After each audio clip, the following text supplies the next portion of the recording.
কৃষকদের কৃষি কার্ড এবং নারীদের ফ্যামিলি কার্ড দেওয়ার ফলে দেশের অর্থনীতি আরো শক্তিশালী হবে, মূল্যস্ফীতির শঙ্কা নেই, সংসদে বলেছেন প্রধানমন্ত্রী তারেক রহমান।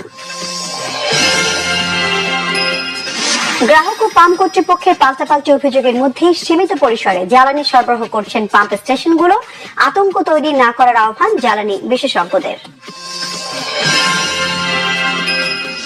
জ্বালানি তেলের মজুদের কোনো ঘাটতি নেই, তবে সরবরাহে এখনো সমস্যা রয়েছে জানিয়েছেন সড়ক পরিবহন, সেতু ও রেলপথ মন্ত্রী শেখ রবিউল আলম।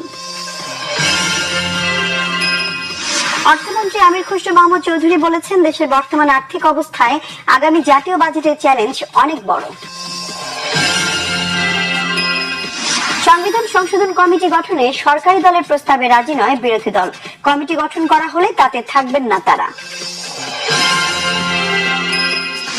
রাজধানীর বাইরে বিভিন্ন জেলায় হাম সংক্রমণ উদ্বেগজনক হারে বাড়ছে। ধারণ ক্ষমতার বেশি রোগীর চাপ সামলাতে হিমশিম খাচ্ছেন চিকিৎসকরা।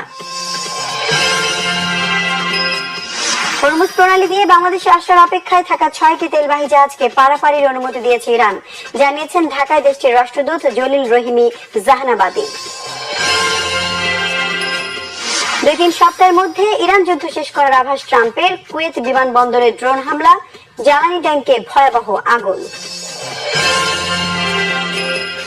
চীনে নির্মিত সিসিটিভি ক্যামেরা বিক্রি ও বিপণনে নিষেধাজ্ঞা আজ থেকে কার্যকর হলো ভারতে। বিধিনিষেধের মুখে পড়তে যাচ্ছে দাগুয়া, হিগভিশন, টিপি-লিংকের মতো জনপ্রিয় সিসিটিভি ক্যামেরা। শেষ দল হিসেবে বিশ্বকাপে ইরাক, আন্তঃমহাদেশীয় প্লে অফে বলিভিয়াকে 2-1 গোলে হারিয়ে 40 বছরের অপেক্ষার অবসান।